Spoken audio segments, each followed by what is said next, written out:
board. Alam ko na kay CJ yun. Where is he? Traffic na ako. Ano kayo ngayon? Ay, may plastic pa dito dito. Girl, abutin mo na. Nasa tabi mo lang talaga. Tol, madadagaanan ko talaga sila. Hindi kasi dati ang oras ni. Sige, wait lang ha. Tatawagan ko ulit.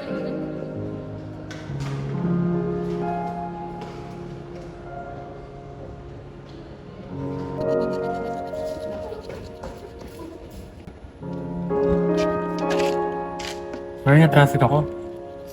Aga mo ah.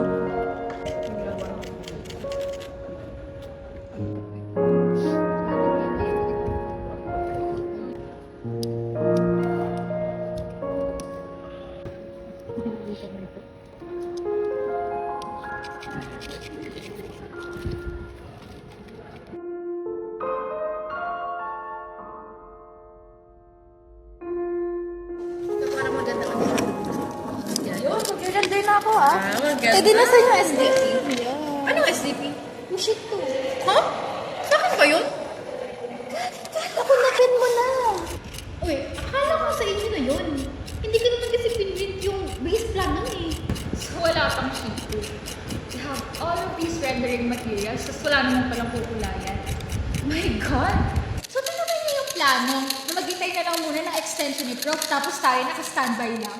Oo, nag-gets ko na, di ba? Huwag mo lang ulit-ulitin pa, please. Palpak na nga eh. No, the idea is really stupid eh. 5 araw na yan, tapos partida 2 na kayo, ni base plan, wala pa.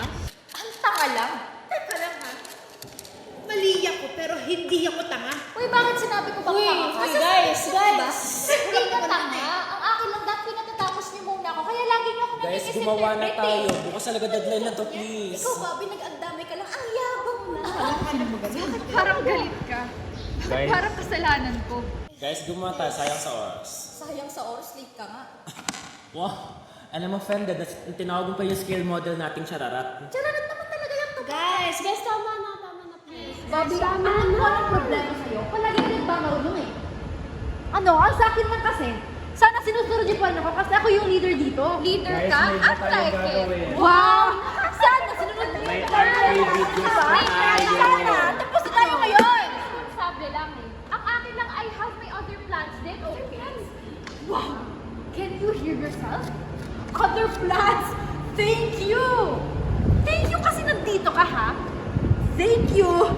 Kasi, parang utang na loob namin sa'yo na pinili mo pa itong kursong to!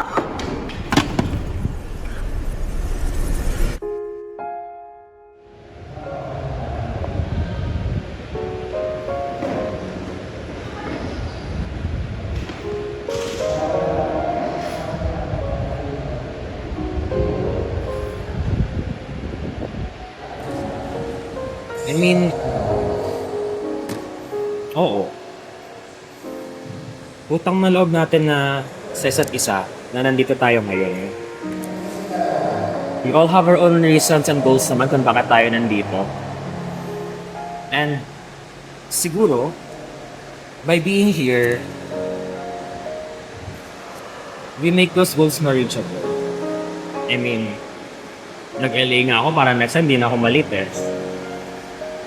Siguro for me, it's for better urban planning and mas ayos na transport system. For me, more green spaces. Para sa akin, mas maraming sidewalk. Sa akin naman, for biodiversity. Sige na nga. For me, Community shelter, comfort, and experience. Para, kahit na nasa labas tayo, feel at home pa rin naman tayo, di ba? Ano guys, magsasara na yung Arky. CS Live. Ano? Tara.